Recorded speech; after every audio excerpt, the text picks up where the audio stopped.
A humble caregiver begins to suspect the treatment of a wealthy woman kept under constant sedation. As she investigates quietly, she uncovers signs of poisoning and hidden documents that contradict the medical diagnosis. What seemed like care turns out to be a cruel scheme, and her revelation could either free the patient or cost her everything. If you like this story, don't forget to subscribe to our channel and let us know what city you're watching from. Now, on with the story. The envelope trembled in Sarah Miller's fingers as she rose from the plastic chair in the waiting room of St. Vincent's Hospital. Her hands, calloused from years of work as a housekeeper and home health aide, held documents that could change everything. Around her, doctors in white coats spoke in hushed tones, but she knew they were talking about her. The 42-year-old woman, her graying hair pulled back in a simple bun, never imagined she would one day be here, confronting people she'd once considered untouchable.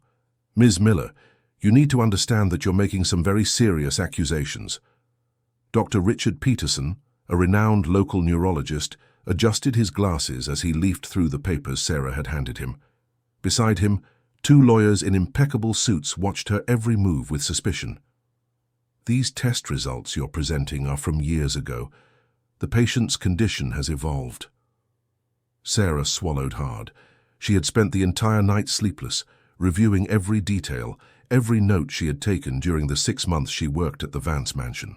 6 months caring for 68-year-old Eleanor Vance, mother of the businessman Ethan Vance, owner of one of the state's largest construction firms. 6 months of watching a woman who was supposed to be dying from a rare degenerative disease, but who sometimes in the most unexpected moments showed a lucidity and strength that didn't match her diagnosis. "I know what I saw," Sarah said, her voice coming out firmer than she expected. "Mrs. Vance isn't sick the way you say she is. She's being poisoned." The silence that followed was sharp. Dr. Peterson exchanged a quick glance with the lawyers. One of them, a tall man with a grey mustache, stepped forward. "Ms. Miller, are you aware that slander is a crime, that these baseless accusations could ruin your life?" Sarah felt her chest tighten, but she forced herself to continue. She had seen too much, knew too much to turn back now. For 15 years she had worked in public hospitals, helping families who had lost loved ones to medical negligence. She had witnessed children left with permanent disabilities because someone decided their lives weren't worth the proper treatment.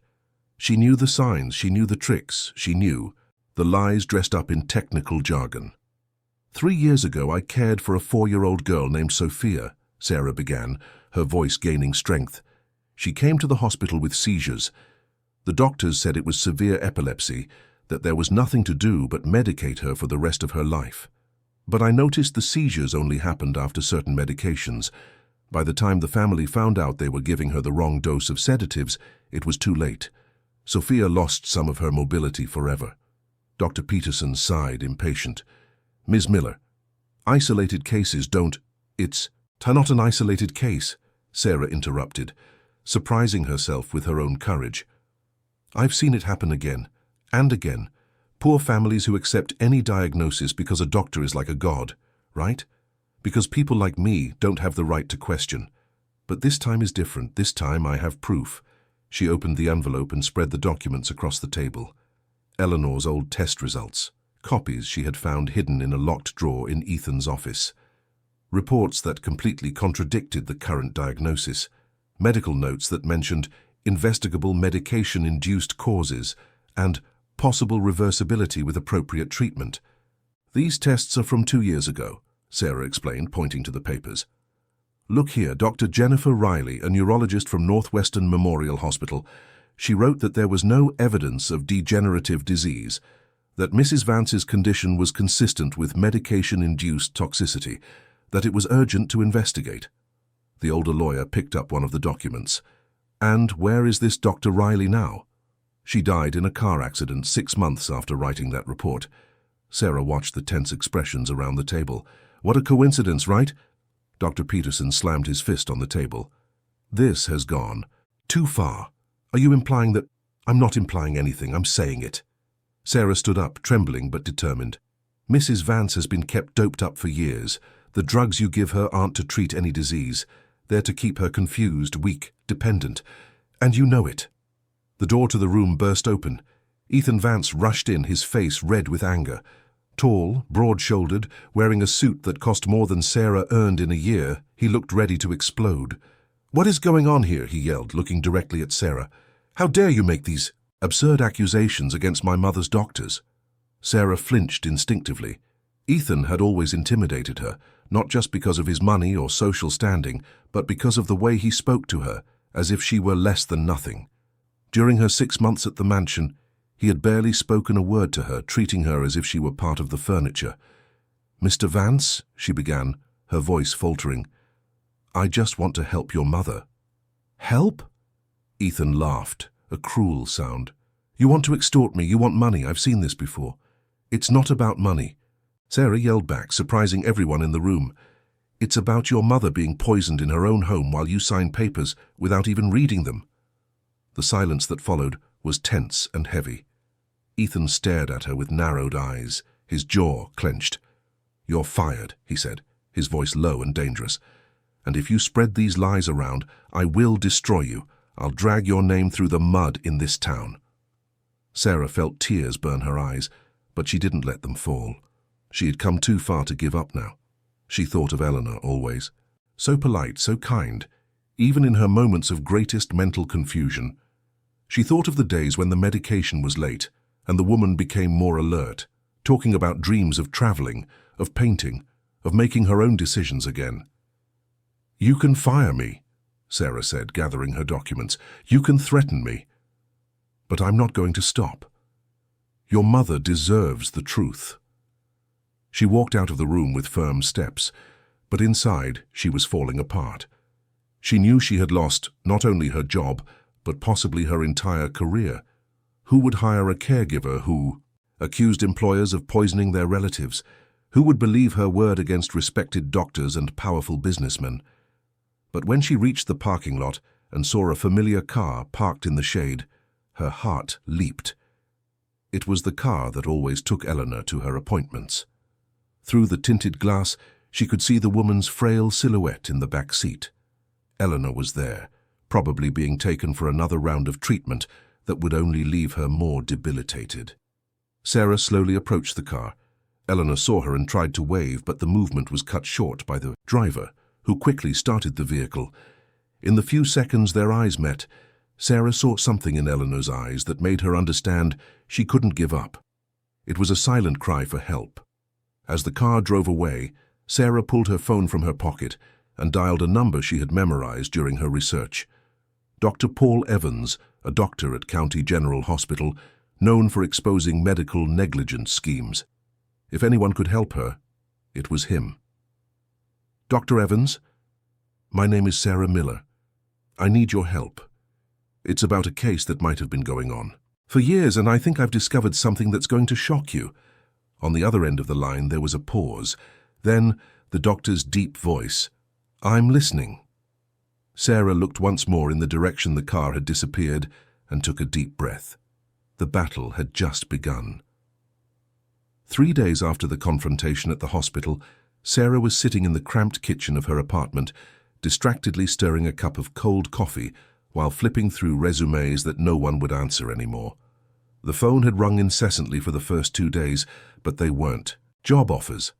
They were people cancelling services, refusing referrals, some even being rude. The news of her accusations had spread like wildfire through the city's community of caregivers and housekeepers. "Ethan Vance has a lot of power," her neighbor Dolores had whispered at her door earlier. "He can crush anyone who crosses him. You should have kept quiet, Sarah." But Sarah couldn't keep quiet. Over the last 3 days, she had called Dr. Evans 5 times, emailed him the documents, and even gone to County General Hospital in person. The doctor had reviewed everything carefully, his expression growing darker as he read the reports. "This is extremely serious," he had said, taking off his glasses to nervously clean the lenses. "If your suspicions are correct, we're talking about a scheme that could involve multiple people, doctors, clinics, maybe labs. But Sarah, you need to understand that I can't act alone. I need more evidence, more concrete proof." "What kind of proof?" Sarah had asked, desperate. "Recent blood tests from Eleanor done at an independent lab." an analysis of the medications she's taking, witnesses who can corroborate your story. Dr. Evans had sighed heavily. And honestly, Sarah, you need to prepare for the possibility that we won't be able to get to her. Ethan Vance could very well isolate her completely now. Now, sitting alone in her kitchen, Sarah felt the weight of reality. She had lost her job, her reputation, and possibly her only chance to help Eleanor. The phone rang, interrupting her dark thoughts. It was an unknown number. Hello? Sarah Miller. The voice was female, young, nervous. Yes, who is this? My name is Amanda. I used to work at Dr. Richard Peterson's clinic. We need to talk. Sarah's heart pounded. About what? About Mrs. Vance. About things I saw that I never had the courage to talk about. There was a long pause. You are right, Sarah. Mrs. Vance isn't sick. Sarah shot up so quickly she knocked over her chair. Where are you? Can we meet? I work the night shift in the ER at County General. My shift ends at 6 in the morning. Meet me at the coffee shop on the corner at 6:15. And Sarah, Amanda hesitated. Be careful. They know you're not going to give up. The call ended, leaving Sarah trembling with anxiety and hope. Finally, a witness. Someone from inside the system who had seen the same thing she had. Meanwhile, on the other side of the city, Eleanor Vance was sitting on the edge of her bed, watching the private nurse organize her evening medications. The woman, a middle-aged blonde named Brenda, had replaced Sarah 3 days earlier and treated Eleanor with a cold efficiency that left her feeling even more isolated. Time for your medicine, Mrs. Vance, Brenda said, approaching with a tray full of colorful pills and a glass of water. Eleanor looked at the medications with growing confusion.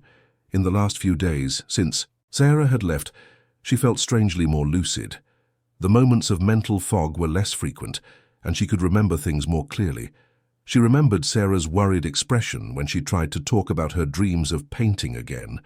She remembered how the caregiver always hesitated before giving her the pills, as if she were fighting an internal battle. Brenda, Eleanor said slowly, her voice firmer than it had been in months, why do I need to take so many pills? The nurse stopped, clearly surprised by the question. Doctor's orders, ma'am. For your condition. What condition exactly? Eleanor pressed. I feel different these last few days, less confused. Do you think I could take a little less? Brenda moved closer, her expression hardening. Mrs. Vance, you can't question the treatment. Dr. Peterson knows what's best. Now take your medicine. Something in Brenda's voice made Eleanor recoil. There was a harshness there, a lack of patience that Sarah had never shown. Sarah always explained, always answered her questions, even when she was too confused to understand the answers. What if I don't want to take them today? Eleanor asked, surprising herself with her own boldness. Brenda sighed dramatically. Then I'll have to call Dr. Peterson, and he'll have to explain to your son why you're being difficult, and we both know Mr. Vance won't like that at all. The mention of Ethan made Eleanor shrink. Her son had become a stranger to her over the years, always nervous, always impatient when he had to deal with her medical condition. She had stopped trying to talk to him about her feelings because he always changed the subject or said she was too confused to understand her own situation. Reluctantly, Eleanor took the pills and put them in her mouth, but before swallowing, a sudden memory hit her. Sarah always gave her warm water, saying it was easier to swallow. But there was one time a few weeks before she left when Sarah had accidentally spilled the glass of water. While she went to get another, Eleanor had spit the pills out, hiding them under her pillow. That night she had slept better than she had in months, and the next day she felt more like herself. Did you swallow? Brenda asked, watching her closely. Eleanor nodded, but discreetly kept 2 of the pills under her tongue. When Brenda left the room, she spit them into her palm and examined them under the lamplight. They were small white, with a marking she didn't recognize. On impulse, she hid them in her nightstand drawer. The next morning, at 6:15, Sarah was sitting at a table in the back of the coffee shop on the corner of County General Hospital, nervously stirring a cup of black coffee. The place was nearly empty, just a few healthcare workers finishing their night shift. Amanda arrived a few minutes later, a tired-looking young woman with brown hair pulled back in a messy ponytail. She looked around nervously before sitting down across from Sarah. "Sorry I'm late," she whispered. "I had to make sure no one followed me." "Followed you?" Sarah asked, alarmed. "Sarah, you have no idea what you've stirred up." Amanda took her hands across the table. "I've worked at Dr. Peterson's clinic for 3 years. I always thought some things were strange, but I never had the courage to say anything." "What kind of things?" Amanda took a deep breath.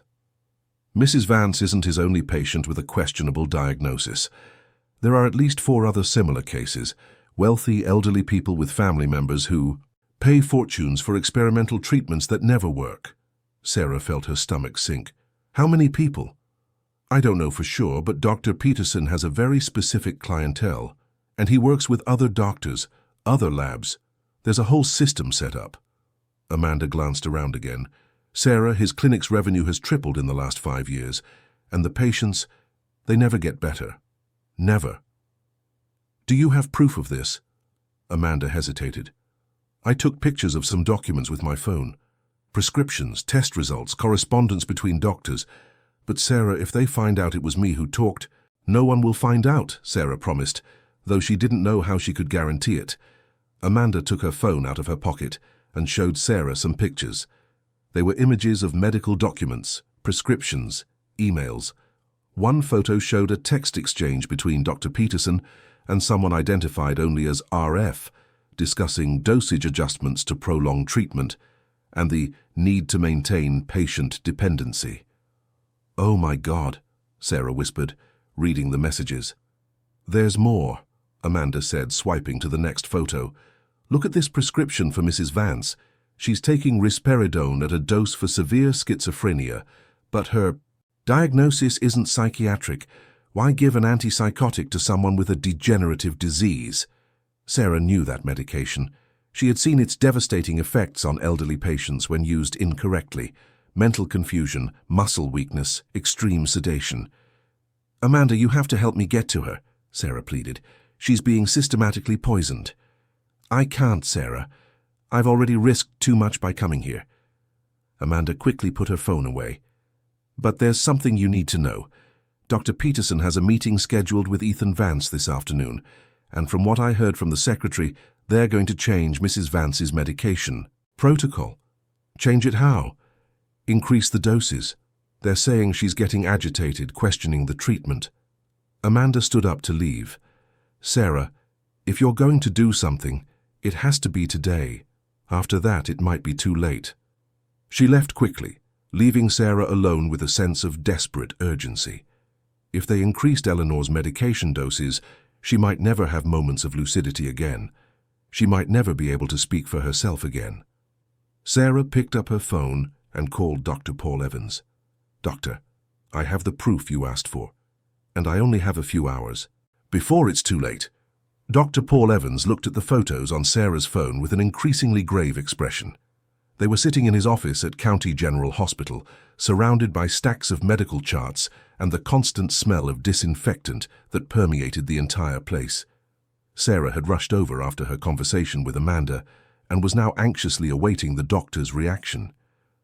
"This is even worse than I imagined," he murmured, enlarging one of the images that showed Eleanor's prescriptions. "Look here, Sarah. She's taking quetiapine, risperidone, and haloperidol simultaneously. That's a cocktail of antipsychotics that could put anyone in a vegetative state." Sarah felt her stomach churn. "What does that mean in practical terms?" "It means they are literally destroying her brain systematically." Dr. Evans took off his glasses and rubbed his tired eyes. "These drugs, in high doses, and combined like this, cause progressive neurological damage, loss of motor coordination, severe mental confusion, extreme sedation, and the worst part is the effects can be irreversible if they continue for too long." "So she could actually die?" "Not directly, but she could completely lose the ability to function as a human being, become a breathing ragdoll." "Doctor." Evans's voice was thick with restrained anger. "Sarah, this isn't medical negligence, this is torture." Sarah got up and started pacing the small office. Doctor, Amanda said they're going to increase the doses this afternoon. Can't we do anything? Technically, I could request an independent medical evaluation, but it would take days to get a court order. And even then, Ethan Vance has lawyers who could delay the process for weeks. Dr. Evans sighed heavily. Sarah, you need to understand we're up against very powerful people. They have resources we don't. Just then, Sarah's phone rang. It was a number she didn't recognize, but something made her answer. Sarah Miller. The voice was male, gruff, with an accent she couldn't place. Yes, who is this? You don't know me, but I know you.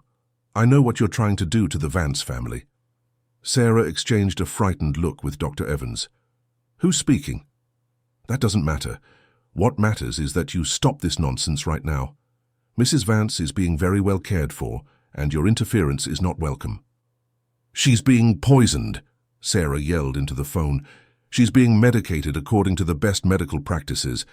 And if you keep spreading lies, you'll find it could be very dangerous for your health. The call ended abruptly, leaving Sarah trembling. Dr. Evans had heard the whole conversation. Sarah, I think you should seriously consider dropping this, he said, visibly concerned. If they're making direct threat— No, Sarah interrupted. This just proves we're on the right track. They're scared. While Sarah and Dr. Evans discussed their next move on the other side of the city, Eleanor was having the most lucid morning she'd had in years. She had hidden 3 more pills during the night, and now, for the first time in a long time, she could think clearly. She was sitting in the armchair by her bedroom window, watching the garden outside, when memories started coming back in waves. She remembered when it all began 4 years ago. She had fainted during a family lunch and was taken to the hospital. The first doctors said it was just stress and recommended rest, but Ethan had insisted on taking her to more renowned specialists. That's when she met Dr. Richard Peterson. Eleanor now remembered the first consultation, how the doctor had asked a series of strange questions about her financial situation, about the inheritance she would leave, about her relationship with Ethan. At the time, she thought they were routine questions, but now, with a clearer mind, she realized there was something sinister in his interest. Mrs. Vance? Brenda's voice brought her back to the present. The nurse was standing in the doorway, holding a syringe. Dr. Peterson called. He said you need to take an extra medication today to help with the agitation. Eleanor looked at the syringe with growing terror. She knew that if she took that injection, she would return to the state of mental confusion that had been her prison for the last few years. I'm not agitated, Eleanor said, trying to keep her voice calm. I'm feeling very well today. Brenda approached with a smile that didn't reach her eyes. Dr. Peterson said you might say that the illness sometimes makes a person think they're better when they're actually getting worse. I want to speak to my son. Mr. Vance is in a very important meeting. He can't be disturbed. Brenda continued to approach. Now, be a good girl and hold out your arm. Eleanor stood up from the armchair, surprising Brenda with the firmness of her movements. I said I don't want to take anything. This is my house and I have the right to say no. Brenda's mask of kindness fell away completely. Mrs. Vance, you're not thinking straight. If you don't take the medication willingly, I'll have to call for help. In that moment, Eleanor understood with absolute clarity that she was being held prisoner in her own home, that the people around her weren't caring for her, but controlling her, and that perhaps Sarah was the only person who had realized the truth. Where is Sarah? Eleanor asked. Sarah left, because she was bad for you, spreading lies about your treatment. Brenda picked up the phone. I'm calling Dr. Peterson. Eleanor took advantage of Brenda's distraction and ran to the bedroom door. Her legs, which for months had felt like cotton, now obeyed her. She went down the stairs faster than she had in years, heading for Ethan's office. When she reached the door, she heard voices coming from inside. Ethan was talking to someone, and she recognized Dr. Peterson's voice. We have to increase the doses immediately, Dr. Peterson was saying. Your mother is questioning the treatment, which is a clear sign of the disease's progression. But she seemed more lucid these past few days, Ethan replied, and Eleanor was surprised to hear a note of concern in his voice. Ethan, you need to trust me. I've been treating your mother for years. These phases of apparent improvement are common in her illness, but they're deceptive. In fact, they indicate that we need to act more aggressively before she has a severe psychotic episode. Eleanor pressed her ear to the door, her heart beating so hard she feared they could hear it. Besides, Dr. Peterson continued, that caregiver you fired is trying to cause trouble. She's spreading conspiracy theories about your mother's treatment. We could end up having to deal with the authorities, unnecessary investigations. What kind of trouble? Ethan asked. Nothing we can't handle, but it would be better if your mother were in a more cooperative state during any investigation that might arise. Eleanor felt a chill run down her spine. They were planning to sedate her to the point where she couldn't talk to anyone who might investigate her situation. Very well, Doctor. Do what you think is necessary, Ethan said with a resignation that broke Eleanor's heart. She heard footsteps approaching the door and quickly moved away, hiding behind a column in the hall. Dr. Peterson came out of the office, followed by Ethan. The doctor was carrying a black bag that Eleanor knew contained medication. I'll administer the first dose right now, Dr. Peterson said. In a few hours she'll be much calmer. As they went upstairs, Eleanor ran to the landline in the living room. With trembling hands, she dialed the number she had memorized years ago when she could still think clearly. Hello? The voice on the other end was familiar. Sarah, Eleanor whispered. Sarah, it's me, Mrs. Vance. I need your help. They're going to give me an injection that will make me like I was before, or worse. On the other end of the line, Sarah almost dropped the phone. Mrs. Vance? How did you manage to call? Listen, I don't have much time. They're coming upstairs. Sarah, you were right about everything. I heard Dr. Peterson talking to Ethan. They know you're investigating and they're going to drug me so I can't talk to anyone. Where are you now? In the living room, but I can already hear them. Looking for me. The desperation in Eleanor's voice was palpable. Sarah, I remember everything now. How it all started. The first diagnoses. Dr. Peterson asking questions about money. I'm lucid for the first time in years. Mrs. Vance, you need to resist. Don't let them inject you with anything. I'm going to... Eleanor! Ethan's voice echoed through the house. Where are you? They're coming, Eleanor whispered into the phone. Sarah, if something happens to me, promise me you won't give up. Promise me you'll tell the truth. The call ended abruptly, and Sarah was left listening to a dial tone, knowing that on the other side of the city, an innocent woman was about to be silenced forever. Sarah ran through the streets like she had never run before. The phone had fallen from her trembling hands when Eleanor's call was cut off, and she knew instinctively that there was no time for explanations or protocols. Dr. Evans shouted something behind her as she sprinted out of the hospital, but his words were lost in the wind. The Vance mansion was a 20-minute drive from the hospital, but Sarah didn't have a car. She hailed the first taxi she saw, offering the driver all the cash she had in her pocket to get him to hurry. It's a medical emergency, she lied, seeing the man hesitate. An elderly woman might be having a stroke.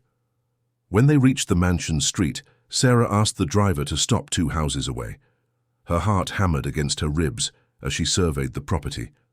The gate was closed, and she could see Dr. Peterson's car parked in the driveway. There was also a vehicle she didn't recognize, a black sedan with tinted windows. Sarah circled the high wall until she reached the back of the property, where she knew there was a service door she had always used. Her hands shook as she tried the handle. Locked.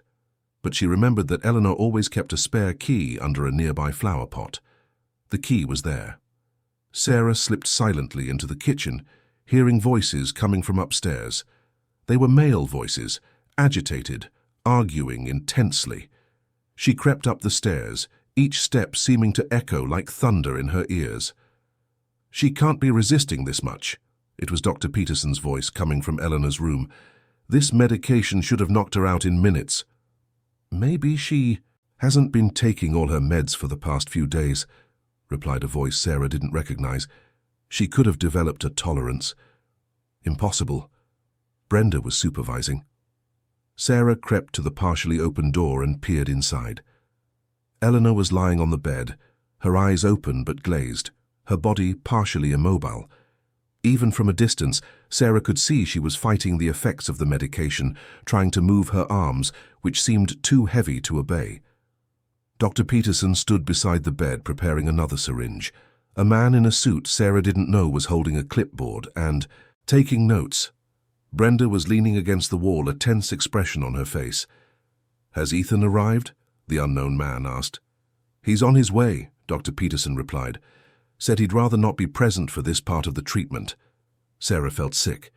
Ethan knew exactly what was happening to his mother and had chosen not to be there to face it. "This dose will keep her sedated for at least 48 hours, Dr. Peterson continued, testing the syringe. "Enough time for us to arrange the transfer to the specialized clinic." "What clinic?" Sarah whispered to herself, but Brenda must have heard something, because she turned toward the door. "Doctor, I think I heard something." Sarah's heart stopped. She backed away from the door quickly and ducked into the adjacent guest room, hiding behind the heavy curtain. She heard Brenda leave Eleanor's room and check the hallway. "I don't see anything," Brenda said, returning. "Must have been the wind." Sarah waited a few minutes before peeking out again. When she looked back into the room, Dr. Peterson was approaching Eleanor with the syringe. But something extraordinary happened. Eleanor, mustering a strength no one thought she still possessed, managed to push the doctor's hand away, sending the syringe flying across the room to shatter against the wall. "She still has reflexes," the unknown man observed, jotting something on his clipboard. "That's impossible with the amount of medication she's already received," Dr. Peterson muttered, visibly frustrated. "Brenda, hold her arms." "No," Eleanor managed to whisper, her voice almost inaudible but clear. Don't want any more." "Mrs. Vance, you need to calm down," Dr. Peterson said, preparing another syringe. "This is for your own good." "Lies," Eleanor whispered, tears streaming down her face. "I heard you talking." The unknown man moved closer, to the bed. "What did she say?" "Nothing important," Dr. Peterson replied quickly. "It's the effects of the medication, sometimes causes auditory hallucinations." But Sarah had heard clearly. Eleanor was trying to tell them about the conversation she had overheard earlier, even under the influence of the sedatives. It was then that Sarah made the bravest decision of her life. She couldn't stand by and watch while Eleanor was tortured. She pulled out her phone and started recording a video, slowly pushing the door open to get a better angle. "Please," Eleanor moaned as Dr. Peterson approached again with the syringe. "Please, no." "Hold her steady," Dr. Peterson instructed Brenda, who was now pinning Eleanor's arms to the bed. Sarah managed to capture the moment Dr. Peterson forced the injection, despite Eleanor's weak but clear protests. It was irrefutable proof that a patient was being medicated against her expressed will. But as she tried to back away to send the video to Dr. Evans, Sarah bumped into a table in the hallway, knocking over a decorative vase that shattered on the floor with a deafening crash. The silence that followed was tense and dangerous. Sarah heard rapid footsteps coming from the room and knew she had seconds before she was discovered. She ran for the stairs, but Brenda had already stepped into the hallway and seen her. "There's someone here!" Brenda screamed. "It's Sarah! She's recording!" Sarah scrambled down the stairs so fast she nearly fell, her finger frantically trying to send the video to Dr. Evans as she ran. She managed to hit send, just as the man in the suit appeared at the bottom of the staircase, blocking her exit to the kitchen. "Sarah Miller," he said, his voice calmly menacing. "We finally meet." "Who are you?" Sarah asked, trying to buy time while checking if the video had sent. The connection was terrible. "My name is Robert Foster. I'm a security consultant for the Vance family." He approached slowly. "And you are trespassing on private property." "I have proof of what you're doing," Sarah said, clutching her phone tightly. "I recorded everything." Robert Foster smiled, a smile that didn't reach his eyes. "What proof? Of a legitimate medical treatment being administered to a patient with a severe mental illness? Eleanor doesn't have a mental illness. Yes, she does. She's a patient with psychotic episodes who has developed paranoia regarding her caregivers." Dr. Peterson had come down the stairs and was now behind Sarah. "It's been documented for years. Any video you shot will just show a patient resisting necessary treatment due to her psychiatric condition." Sarah saw the trap. They had built a fake medical history so detailed that any evidence she presented would be interpreted as confirmation of their fraudulent diagnosis. Now, Robert Foster continued, you're going to give me that phone and leave this house. And if we see you around here again, or if you spread any more lies about the Vance family, we'll have to take more drastic measures. Sarah looked around, searching for an escape. Brenda was at the top of the stairs, blocking her way back up. Dr. Peterson was behind her on the staircase. Robert Foster was between her and the exit. The video has already been sent, Sarah lied, hoping it was true. To whom? Robert Foster asked. Sarah hesitated. If she said Dr. Evans, they might try to intimidate or harm him too. To several doctors, she lied again, and to journalists. You're bluffing, Dr. Peterson said. You didn't have time. Just then, Robert Foster's phone rang. He answered without taking his eyes off Sarah. Yes, what do you mean on the internet? His expression changed drastically. What platform? How long has it been live? Sarah didn't understand what was happening, but she saw that something had gone wrong with their plans. Find the video and take it down now, Robert Foster yelled into the phone, and find out who posted it. He hung up and looked at Sarah with a fury that made her back away. What did you do? I didn't do anything, Sarah answered honestly, because she truly didn't know what he was talking about. It was then that they heard the sound of cars pulling up to the front of the house. Many cars, and the unmistakable sound of approaching sirens. It can't be, Dr. Peterson muttered, rushing to the window. Sarah looked too, and her heart nearly stopped. There were at least 5 police cars, an ambulance and a vehicle she recognized as Dr. Paul Evans's. How did they... Robert Foster began, but was cut off by the doorbell, followed by loud banging on the front door. Police! Open up! Sarah glanced at her own phone and saw a notification that made everything clear. The video had automatically synced to her social media account due to a setting she had forgotten about, and Dr. Evans, upon receiving the file by email, had immediately shared it with the proper authorities. The cavalry had arrived, but Sarah knew the battle was far from over. The tension in the room was shattered by the sound of the front door being forced open. Sarah heard authoritative voices echoing through the foyer, but her sense of relief lasted only a few seconds. Dr. Peterson and Robert Foster exchanged a quick look that she didn't like at all. Stay calm, Robert Foster whispered to the others. Let me handle this.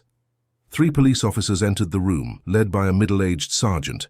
Behind them came Dr. Paul Evans, visibly agitated, and a woman Sarah didn't recognize, wearing a lab coat that indicated she was some kind of medical authority. I'm Sergeant Miller, the older officer announced. We received a report of possible abuse of an elderly patient. Where is Eleanor Vance? Sergeant, Robert Foster stepped forward with a professional smile. I'm afraid there's been a misunderstanding. I'm Robert Foster, a security consultant for the family. Mrs. Vance is receiving legitimate medical treatment for her psychiatric condition. That's not true, Sarah shouted. They're poisoning her. I recorded everything. Dr. Evans moved to her side. Sarah, did you manage to send the video? Yes, but... Sarah checked her phone and felt her blood run cold. The message showed upload failed. The video had never left her device. What video? Sergeant Miller asked. Sarah showed him the phone, but when she tried to play the file, she found it was corrupted. Just a few seconds of distorted, soundless video. Problems with the internet connection in this area, Robert Foster explained with a condescending smile. Very unstable for large file uploads. The woman in the lab coat introduced herself. I'm Dr. Carla Hayes from the State Medical Board. I'm here to investigate the complaints against Dr. Richard Peterson. Where is the patient? Dr. Evans asked urgently. Mrs. Vance is sedated, Dr. Peterson explained, coming down the stairs at that moment. She had a severe psychotic episode a short while ago and had to be medicated for her own safety. Psychotic episode? Dr. Evans questioned. What kind of episode? Acute paranoia, auditory hallucinations, aggression, typical of her condition. Dr. Peterson spoke with the authority of an expert. She even tried to assault the nurse when she was attempting to administer the medication. Sarah felt desperate. They were building a narrative where Eleanor seemed insane and she seemed like a disturbed intruder. I want to see the patient, Dr. Evans declared. Of course, Dr. Peterson replied, but I must warn you she is under the effect of heavy sedatives due to the episode. She won't be able to answer questions coherently. They went up to Eleanor's room. The sight that greeted them broke Sarah's heart. Eleanor was lying in bed, her eyes half open but unfocused, her breathing shallow. She looked like a broken doll. As you can see, Dr. Peterson explained, she's stable now, but the episode was quite severe.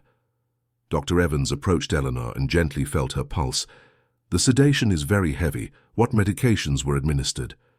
Standard protocol for acute psychotic episodes in elderly patients, Dr. Peterson answered, but Sarah noticed he avoided specifying the drugs. Mrs. Vance, Dr. Evans tried gently. Can you hear me? Eleanor tried to focus her eyes on him, but she was clearly fighting the effects of the medication. She moved her lips, trying to speak, but only a nearly inaudible whisper came out. What is she trying to say? Dr. Evans asked. Probably more delusions, Dr. Peterson replied quickly. It's common in this state. But Sarah moved closer to the bed and put her ear near Eleanor's lips. The woman was whispering the same word over and over. Lies, lies, lies. She's saying lies, Sarah announced to everyone in the room. Mental confusion, Dr. Peterson explained. She doesn't understand where she is or what's happening. Dr. Carla Hayes examined Eleanor's eyes with a small penlight. Her pupils are extremely dilated. What dosage was administered? The necessary dosage. To control the episode, Dr. Peterson answered evasively. I need to see the complete medical records, Dr. Hayes declared, and I want a blood sample for independent analysis. Sarah felt a spark of hope, but it was quickly extinguished by Robert Foster's response. I'm afraid that won't be possible without a specific court order. The patient's medical privacy rights must be respected. Does the family authorize the investigation? Sergeant Miller asked. At that moment, Ethan Vance entered the room, flanked by the two lawyers Sarah recognized from the first confrontation at the hospital. I'm Ethan Vance, the patient's son, he announced. And I do not authorize any investigation. My mother is under legitimate medical care, and these baseless accusations are causing unnecessary stress to her treatment. Dr. Evans turned to him. Mr. Vance, your mother may be being medicated incorrectly. We need to... Dr. Evans? One of the lawyers interrupted. My client is under no obligation to discuss his mother's medical treatment with strangers, and this woman, he pointed at Sarah, is trespassing. I came to help, Sarah protested. You came to disturb a family during a difficult time, Ethan said, his voice thick with restrained anger. And now you've brought the authorities to humiliate my sick mother. Sarah looked at Eleanor, who was still whispering weakly, her eyes trying to focus on anyone who could understand her. Sergeant, Robert Foster said, Ms. Miller is clearly disturbed. We suggest she be removed from the property and that you consider a restraining order. No, Sarah cried. You can't do this. She needs help. She's getting help, Ethan retorted. The best medical help money can buy. Dr. Evans tried one last time. Mr. Vance, if you would allow me to conduct an independent medical evaluation. No, Ethan said flatly. I trust Dr. Peterson completely. He saved my mother's life several times. Just then, Brenda entered the room carrying a tray with more medication. Time for Mrs. Vance's evening medication, she announced. What medications are those? Dr. Hayes asked. Brenda looked at Dr. Peterson, who nodded. Mood stabilizers, anticonvulsants, and anti-anxiety medication, all regularly prescribed.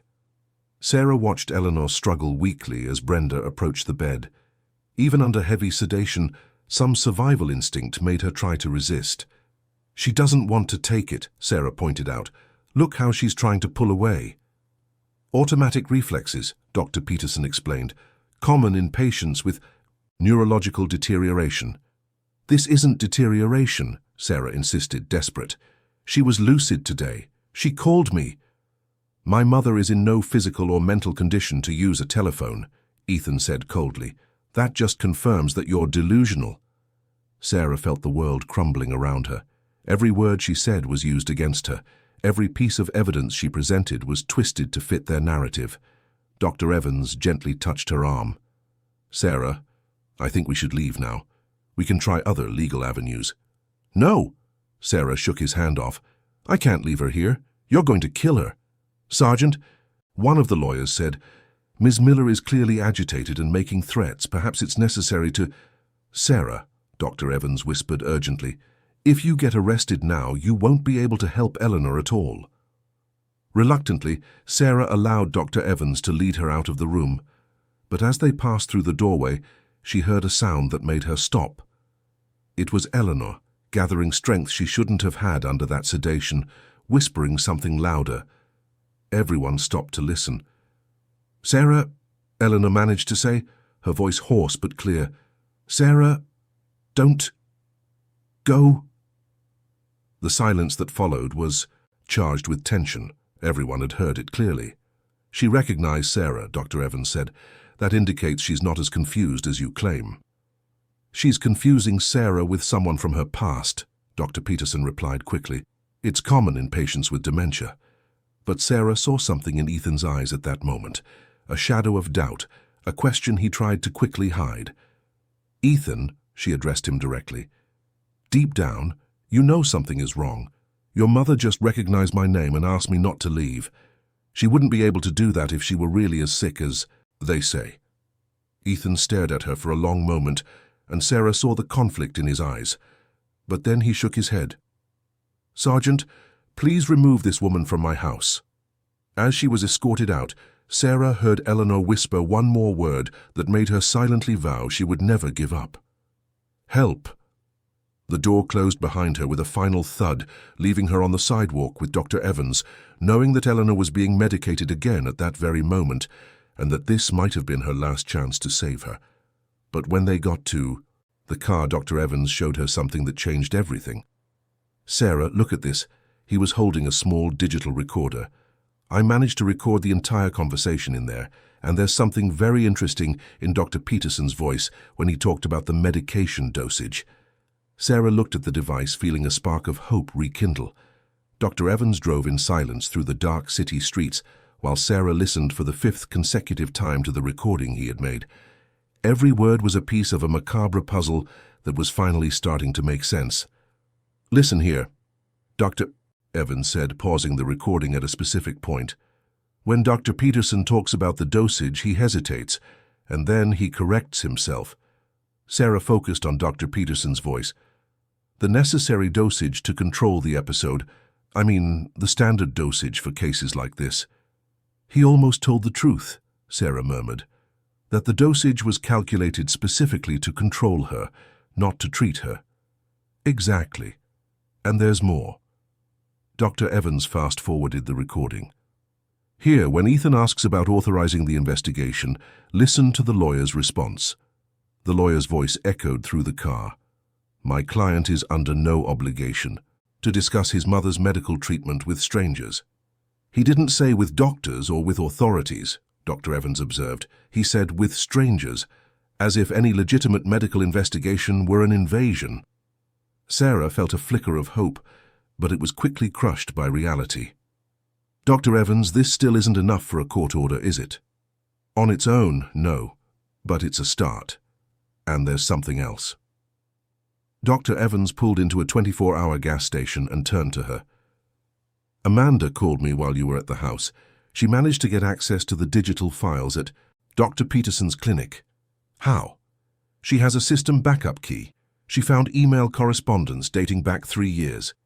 Sarah, this doesn't just involve Eleanor.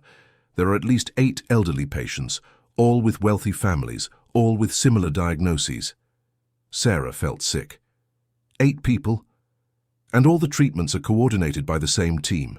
Dr. Peterson, 2 other doctors we don't know, a specific lab that always confirms the dubious diagnoses, and... Dr. Evans hesitated. "And what?" "A private clinic that takes in all these patients when the families finally give up on home care. A clinic where, according to the records, no patient has ever been discharged due to improvement." Sarah's blood ran cold. Where they spend the rest of their lives sedated, generating constant profit until... Dr. Evans couldn't finish the sentence. Sarah understood the implication. Eleanor wasn't just being poisoned. She was being prepared for transfer to a place where she would be kept in a vegetative state for the rest of her life, while her fortune was slowly drained. "Dr. Evans, how many people have already been taken to this clinic?" According to Amanda, in the last 5 years, 17 patients have been transferred. None have ever received family visits after the first few months. Sarah felt nauseous. The families just forget about them.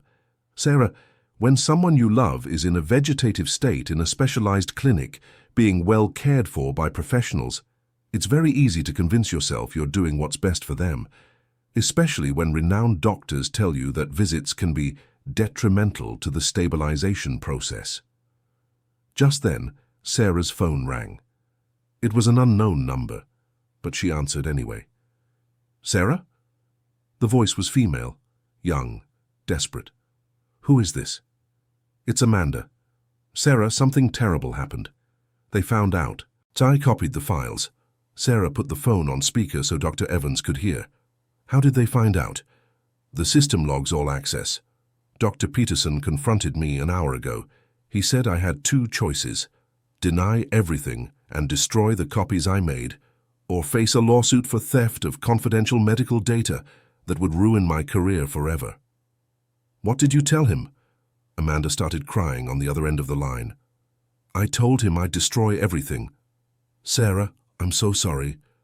I have a little girl. I need my job. I can't risk going. Can't. To jail. Sarah felt the world collapse again. Amanda, you're the only witness we have from inside the system. I know, and it's killing me. But Sarah, they have lawyers, they have money, they have power, and I'm just an employee who can be easily discarded and discredited. Dr. Evans took the phone. Amanda, this is Dr. Evans. Is there any way you can help us without exposing yourself directly? There was a long pause. Maybe. Dr. Peterson is having a meeting tomorrow night with the other doctors involved in the scheme. They're going to discuss how to handle the Sarah situation. I know where it will be. Where? At his private office after hours around 8 o'clock. But Dr. Evans, I can't be involved in this. If they find out I told you. We understand, Dr. Evans said. Thank you, Amanda. You've already helped more than you know. The call ended, leaving Sarah and Dr. Evans in silence in the car. A meeting about how to neutralize me, Sarah said bitterly. I can only imagine what options they're considering. Dr. Evans looked at her seriously. Sarah, you need to understand that this has gone beyond just damaging your career. If this scheme involves the kind of money it seems to, they might consider much more drastic measures. Are you saying my life could be in danger? I'm saying you've uncovered a scheme that could be moving millions of dollars, and people have disappeared for less. Sarah thought of Dr. Jennifer Riley, who had written the original report on Eleanor and died in an accident 6 months later. You know what, Dr. Evans? I don't care anymore. If I do nothing, Eleanor will be transferred to that clinic and spend the rest of her life as a vegetable. And other people will continue to be victims of this scheme. Sarah, no. Sarah turned to him with determination. We're going to that meeting tomorrow night. We're going to record everything they say, and we're going to expose this whole thing once and for all. Dr. Evans sighed. That's very dangerous. Eleanor is lying in that room right now, probably being sedated again because she had the audacity to ask for help. Every minute we waste arguing is another minute of torture for her. Just then, Dr. Evans's phone rang. He answered, and Sarah saw his expression change dramatically during the conversation. I see, he said. Yes, we'll head there now. He hung up and looked at Sarah with an expression that made her fear the worst. What is it? That was County General. Eleanor Vance was admitted to the ER 20 minutes ago. Cardiac arrest. Sarah felt the world spin around her. Is she? She's alive, but in critical condition. They managed to resuscitate her, but Dr. Evans, the doctors said it was caused by a medication overdose.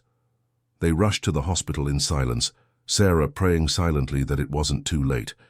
When they arrived at the ER, they found Ethan Vance in the hallway, visibly shaken, talking to 2 doctors. I understand that accidents happen, Ethan was saying, but how could my mother have an overdose if she was under constant medical care? One of the doctors, Dr. Anthony Clark, noticed the arrival of Dr. Evans and Sarah. Dr. Evans, what a coincidence. We were just discussing Mrs. Vance's case. How is she? Dr. Evans asked. Stable for now, but it was a very close call. The level of medication in her blood was 3 times the toxic limit. Ethan turned to Sarah. What are you doing here? I came to see how Mrs. Vance is. Sarah replied, trying to stay calm. "This is your fault," Ethan yelled, pointing at her. "My mother got agitated after you broke into our house today. The stress caused her to reject the medication, and when they tried to stabilize her—" "Ethan," Dr. Evans interrupted, "may I speak with you privately?" They moved a few feet away, and Sarah could overhear part of the conversation. "Mr. Vance, with all due respect, a medication overdose doesn't happen because of stress or rejection. It happens when the wrong doses are administered," Dr. Peterson explained. "Everything," Ethan replied. But Sarah noticed his voice didn't sound very convincing. It was a calculation error due to her agitation. "A calculation error that nearly killed your mother." Ethan was silent for a moment. "Dr. Evans, I trust Dr. Peterson. He's taken care of my mother for years. And in all those years, has she ever gotten better?" The question hung in the air, unanswered. Dr. Clark approached them. "Mr. Vance, we've managed to stabilize your mother, but I need to be direct with you. The pattern of medications found in her blood is disturbing." "Disturbing how?" "She was taking a combination of drugs that are not normally prescribed together, and in doses that are considered dangerous for someone her age." Sarah saw Ethan turn pale. "But Dr. Peterson said—" "Mr. Vance," Dr. Clark continued, "I'd like your authorization to conduct a full medical evaluation of your mother, including an independent neurological analysis." Ethan looked around, clearly confused and scared. I need to speak with Dr. Peterson first." "Mr. Vance," Sarah approached carefully, "your mother almost died tonight. Maybe it's time to consider that Dr. Peterson might be wrong about her treatment." Ethan stared at her for a long moment, and Sarah saw tears forming in his eyes. "If I authorize this evaluation," he said slowly, "and they find out Dr. Peterson was right all along, will you leave my family in peace?" "Yes," Sarah promised, "and if they find out you're right—" Ethan didn't finish the sentence, but Sarah saw in his eyes that for the first time he was seriously considering the possibility that his mother had been poisoned for years, and that he, unknowingly, had been an accomplice in his own mother's torture. Ethan signed the authorization forms with trembling hands, while Dr. Anthony Clark explained the procedures for the independent medical evaluation. Sarah watched his every move, trying to control the anxiety building in her chest. It was 3 in the morning, and the hospital was quiet, except for the constant beeping of medical equipment. "The full evaluation will take a few hours," Dr. Clark explained. "We'll run detailed blood panels, an MRI, an EEG, and a complete neurological workup. Dr. Evans will oversee the entire process to ensure transparency." Ethan nodded, but Sarah could see the conflict in his eyes. "If they find out Dr. Peterson was right all along—" "Mr. Vance," Dr. Evans said gently, "regardless of the outcome, the important thing is that your mother receives the best possible care." As Eleanor was wheeled away for the tests, Ethan sank into one of the hallway chairs, burying his face in his hands. Sarah hesitated, then approached and sat beside him. "I know this is hard," she said quietly. Ethan looked up at her, his eyes red with exhaustion and worry. "Sarah, I always tried to do what was best for my mother. When she got sick, I found the best doctors, paid fortunes for experimental treatments. Why Dr. Peterson specifically?" Ethan sighed deeply. "He was recommended by a business acquaintance. He said Dr. Peterson had saved his own mother from a similar situation, that he was an expert in complex cases." Sarah felt a chill. "Who recommended him?"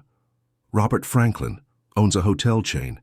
He said his mother had been diagnosed with the same rare condition as mine, and that Dr. Peterson managed to stabilize her." "Where is his mother now?" Ethan hesitated. "In a specialized clinic. Robert said she's well cared for, but that he prefers she doesn't have visitors because she gets too agitated." Sarah exchanged a meaningful look with Dr. Evans, who had returned from the exam room. It was the exact pattern Amanda had described. "Ethan," Dr. Evans said, "I need to ask you a difficult question. Did you ever once question why your mother never got better, even with all the expensive treatments?" Dr. Peterson always said her disease was degenerative, that the goal was just to slow the progression, not to cure it." Ethan ran his hands through his hair. "He would show me studies, scientific articles. He told me I should prepare for the worst. Sarah felt anger rising inside her. And you never got a second opinion? I did. I took her to 3 other doctors in the first few months. Ethan stood up and began to pace. They all confirmed Dr. Peterson's diagnosis, said he was doing everything right. All from the same medical circle? Dr. Evans asked. Ethan stopped pacing. Now that you mention it, yes. They were all colleagues or acquaintances of Dr. Peterson. He said it would ensure continuity of care. Just then, Dr. Clark appeared in the hallway, holding a folder with results. His expression was grave. "We have the first results," he said. "Mr. Vance, you should sit down." Ethan obeyed, clearly bracing himself for the worst. Sarah held her breath. "The medication levels in your mother's blood are absurdly high. We found traces of 7 different types of sedatives and antipsychotics, some in doses that would be lethal if administered all at once." Ethan turned pale. "What does that mean?" "It means your mother has been systematically poisoned with unnecessary medication for a prolonged period." Dr. Clark sat down across from him. "Mr. Vance, based on the preliminary neurological exams, there is absolutely no evidence of any degenerative disease." The silence that followed was absolute. Ethan stared at Dr. Clark as if he hadn't understood the words. "Impossible," he whispered. "Dr. Peterson showed me scans, MRIs." "What scans?" Dr. Evans asked. "Do you have copies?" "I have everything filed at home. Years of tests, reports." Ethan trailed off, his expression gradually changing. "Sarah, when you said you found old test results hidden in my office drawer," Sarah nodded. "Tests that contradicted the current diagnosis." "I've never seen those tests," Ethan said, his voice growing firmer. "Dr. Peterson always brought me the results already interpreted. He said the technical data would be confusing for a layman." Dr. Clark opened the folder again. "Mr. Vance, we performed an emergency MRI on your mother. Would you like to see it?" Ethan nodded, though he was visibly nervous. Dr. Clark displayed the images on a portable screen. "This is your mother's brain today. See here." He pointed to specific areas. "There is some damage from the prolonged drug-induced toxicity, but the brain structure is fundamentally healthy. There is no evidence of degenerative disease." Ethan looked at the images, then at Dr. Clark, then at Sarah. Tears began to stream down his face. "For 4 years," he whispered, "I signed papers authorizing the torture of my own mother." "Ethan," Sarah said gently, "you didn't know they tricked you too." "No!" Ethan shouted, jumping to his feet. "I should have questioned it. I should have paid more attention. My mother tried to tell me so many times that she felt strange on the meds, and I always told her she was just confused." Dr. Evans approached him. "Ethan, now you know the truth. What matters is what we do from here." Ethan wiped his eyes and composed himself. "Dr. Evans, how long will it take to reverse the damage from the drugs?" "That will depend on several factors, but with the proper treatment and a gradual withdrawal from the toxic medications, your mother has an excellent chance of recovering much of her normal function." Just then, a nurse appeared in the hallway. "Dr. Clark, the patient in room 15 is waking up and asking to speak with someone named Sarah." Sarah stood up immediately. "Can I see her?" Dr. Clark nodded, but only for a short time. She's still recovering from the effects of the poisoning. When Sarah entered the room, she found Eleanor sitting up in bed, propped up by pillows. Her eyes, though still a bit cloudy, had a clarity Sarah hadn't seen in months. "Sarah," Eleanor said, her voice weak but clear, "you came." Sarah approached the bed, fighting back tears. "How are you feeling?" "Like I'm waking up from a very long nightmare." Eleanor took Sarah's hand. "I remember everything now, how it started. How Dr. Peterson gradually increased the medications, how I lost the ability to think clearly." "Mrs. Vance, you don't have to force yourself to remember right now."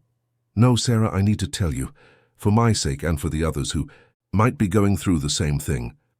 Eleanor tried to sit up straighter.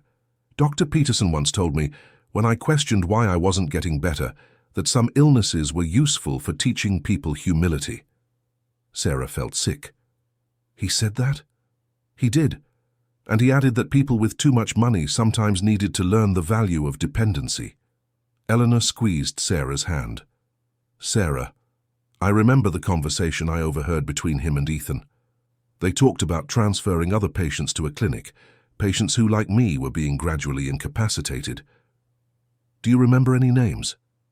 Robert Franklin was mentioned, and a woman named Helen Johnson.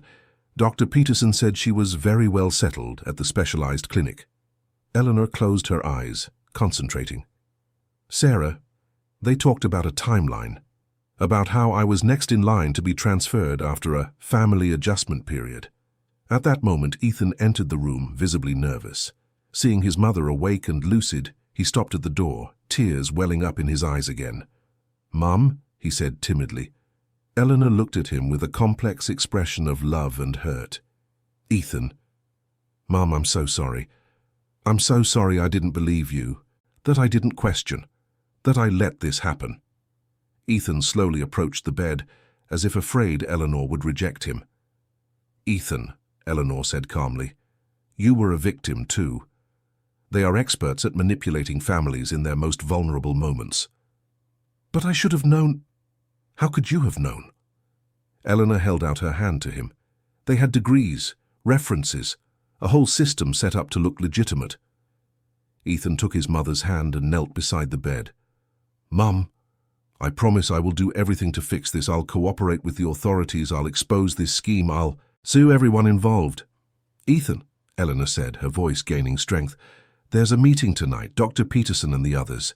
Sarah knows the details." Ethan turned to Sarah. "What meeting?" Sarah explained the information Amanda had given them about the meeting at Dr. Peterson's private office. "They're going to discuss how to neutralize me," Sarah concluded, "and probably how to speed up Mrs. Vance's transfer to the clinic." Ethan stood up, his expression shifting to something Sarah had never seen before, cold determination. "Dr. Evans," he said, "how can we legally record this meeting?" "A court order would be ideal, but I have a better idea," Ethan interrupted. "Dr. Peterson expects me to be devastated by my mother's condition after the accidental overdose. I'm going to call him, tell him I want to discuss the transfer to the specialized clinic as soon as possible." Sarah understood immediately. "You want to infiltrate the meeting?" "Exactly. And when I'm there, I'll use my phone to record everything. They won't suspect a thing because they'll think I'm still on their side." Eleanor squeezed her son's hand. "Ethan, that could be dangerous." "Mom, after everything they did to you, to all the other victims, I don't care about the danger." Ethan kissed his mother's hand. "It's time to end this once and for all." But as Ethan left the room to make the call to Dr. Peterson, none of them imagined that on the other side of the city, Robert Foster was already arranging a very different meeting from the one Amanda had reported. A meeting where the solution to the Sarah problem would be discussed in a much more final way, and that Ethan, in trying to infiltrate the meeting, would be walking straight into a trap. Ethan parked his car 2 blocks from Dr. Peterson's private office, checking for the 3rd time that the recording app on his phone was working. It was 8 o'clock at night, and the streets were strangely deserted for a commercial district. Sarah and Dr. Evans were in a van parked across the street, monitoring everything through a discreet earpiece Ethan was wearing. "Ethan," Sarah's voice echoed softly in his ear, "remember, you're devastated by your mother's condition, and you want to expedite the transfer to the clinic. Let them do the talking." Ethan took a deep breath and walked toward the building. The night doorman recognized him and let him pass without question. In the elevator, Ethan felt his heart pound. 4 years of blind trust were about to be confronted with the most brutal reality he could imagine.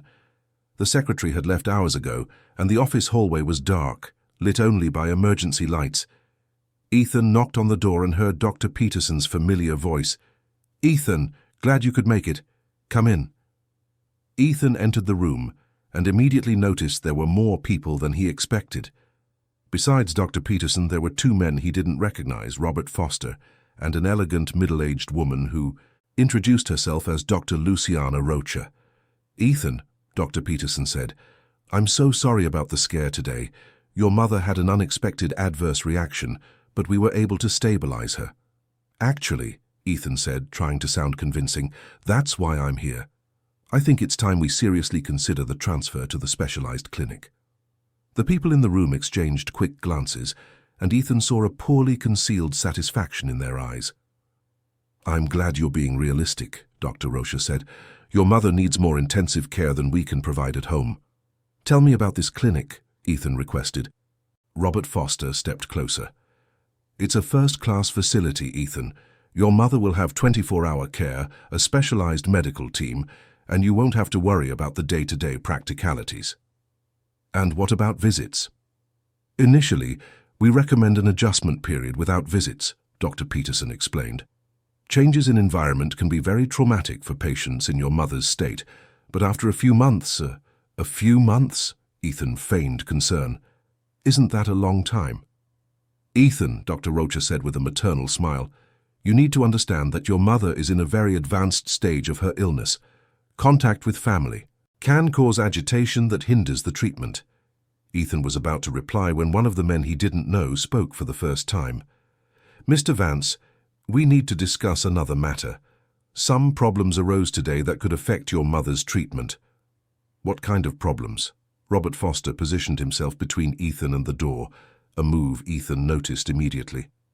"That caregiver, Sarah Miller, is causing unnecessary complications, spreading conspiracy theories involving medical authorities." "But you said that would be handled," Ethan said, trying to maintain his composure.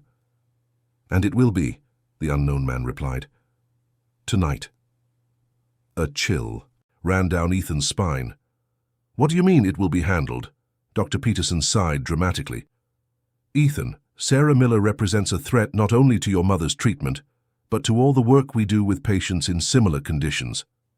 "How many patients?" Ethan asked, though he already knew the answer. "We currently have 18 people under our specialized care," Dr. Rocha answered with pride, each one receiving exactly the treatment they need. Ethan forced himself not to react to the number. 18 victims. "And what does Sarah have to do with this?" "She's trying to convince families that we're harming the patients," Robert Foster explained. "If her lies spread, we could lose the ability to help these people." "Help them in what way, exactly?" Ethan asked, his voice becoming slightly firmer. The unknown man stood up. "Mr. Vance, I'll be direct. We offer a specialized service for families in difficult situations. We completely take over the care of loved ones with degenerative diseases, freeing the families from the daily emotional and financial burden." "Financial burden?" Ethan asked. "Ethan," Dr. Peterson interjected quickly, "what my colleague means is that we manage all aspects of care, including the investments necessary to maintain long-term treatment." Ethan finally understood completely. They didn't just sedate the victims to keep them dependent. They took control of the family's finances, draining their fortunes while keeping the patients in a vegetative state.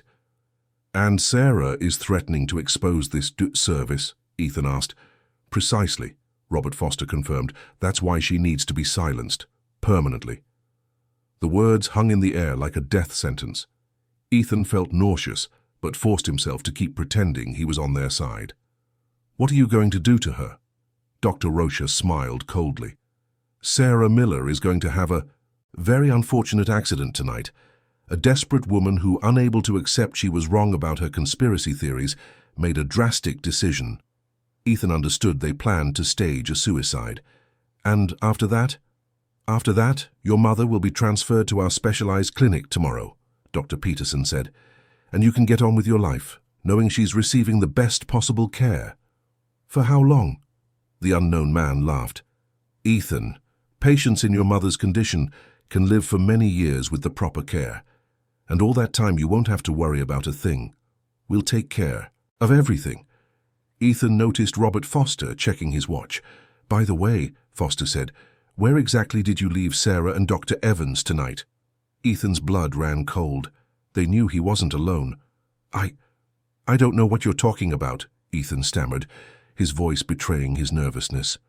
"Ethan," Dr. Peterson said with feigned disappointment, "did you really think we wouldn't find out that your mother is at County General undergoing independent tests?" Ethan felt the world collapse around him. They knew everything.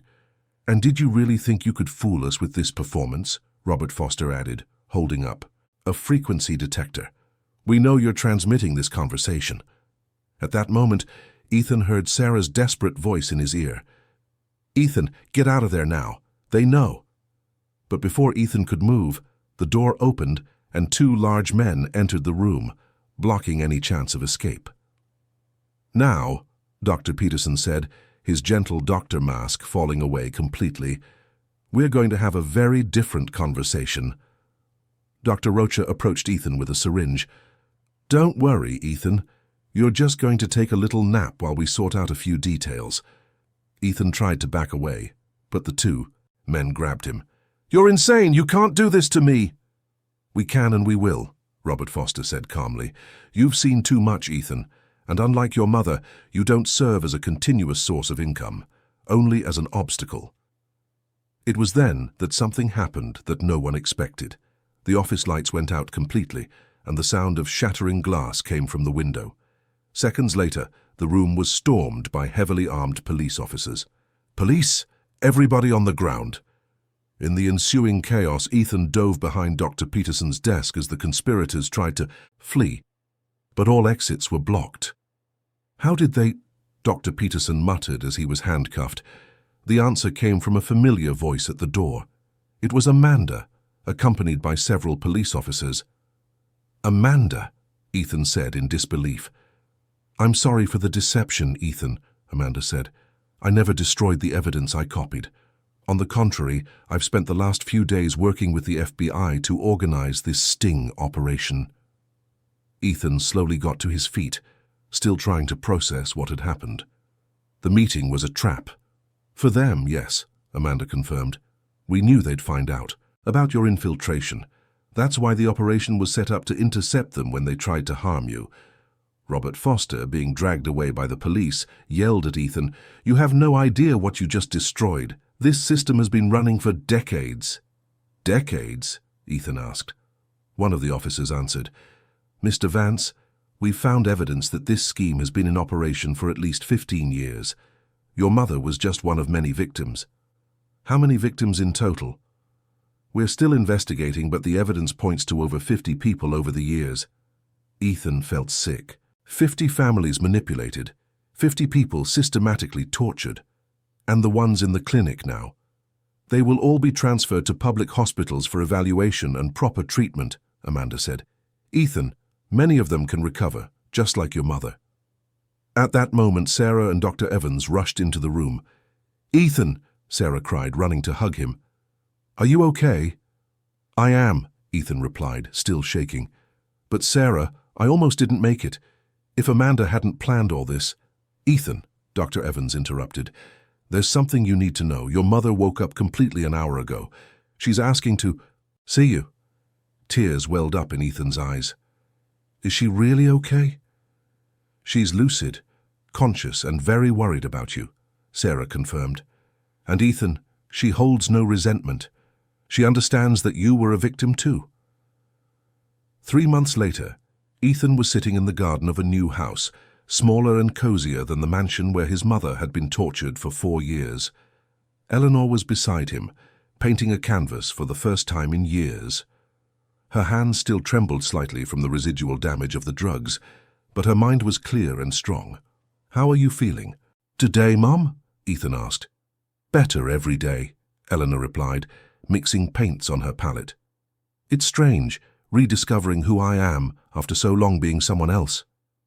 Sarah arrived for her weekly visit, carrying fresh flowers from the market. "Mrs. Vance, how's the painting coming along?"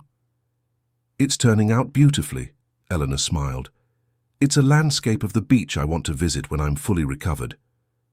Ethan stood up. "Sarah, would you like to stay for dinner?" "Of course," Sarah replied. Over the past few months, she had become part of the family, helping Eleanor with her recovery and supporting Ethan on his journey to overcome his guilt. "Are the other victims recovering well?" Eleanor asked. "Most of them are," Sarah answered. 15 have already been discharged from the hospital and are recovering at home. A few will need permanent care due to the damage from the drugs, but they have all regained their dignity and autonomy." Ethan nodded. "And the trials?" Dr. Peterson and the others were sentenced to 30 years in prison, Sarah informed them, and Robert Foster got life for attempted murder and criminal conspiracy. Eleanor stopped painting and looked at Ethan. "Son, I need you to understand something. None of what happened was your fault." "Mum?" "No, Ethan. You trusted people who specialized in deceiving families at their most vulnerable. They were professionals at manipulation." Eleanor took her son's hand. "What matters is that when you found out the truth, you did the right thing." Ethan squeezed his mother's hand. "I love you, Mom, and I promise I will never let anyone hurt you again. And I promise I will enjoy every day I have left," Eleanor said, returning to her painting. "After all, I've been given a second chance at life." Sarah watched mother and son, together, finally free from manipulation and fear. The scheme had been dismantled, dozens of victims were receiving proper care, and justice had prevailed. But more important than anything, a woman had regained her freedom, her dignity, and her voice. And a family had learned that true love isn't measured by how much you spend on expensive treatments, but by the courage to question, to fight, and to never give up on the ones you love. Eleanor finished her painting as the sun set, and Ethan saw that she had painted not just a beach, but a door opening to the light. It was a perfect representation of her journey, emerging from the darkness of years of manipulation into the light of truth and freedom. "It's beautiful, Mom," Ethan said. "Just like the life we have ahead of us," Eleanor replied, smiling. And for the first time in 4 years, Ethan completely believed that his mother was right. End of story. Dear listeners, we hope the story of Sarah, Eleanor, and Ethan has deeply touched your hearts. If you were moved by this journey of courage, truth, and redemption, please leave a like, subscribe to the channel, and tell us in the comments which moment stood out to you the most. Was it when Sarah had the courage to confront the doctors, the moment Eleanor managed to call for help, Ethan's devastating discovery of the truth, or Eleanor's emotional final recovery, painting once again? Every day we bring you intense stories like this one, which reveal the power of an ordinary person's courage to stand up to powerful systems, which show that the truth always prevails, and that family love can overcome any manipulation. We'll see you in the next episode with another story that will stir your emotions.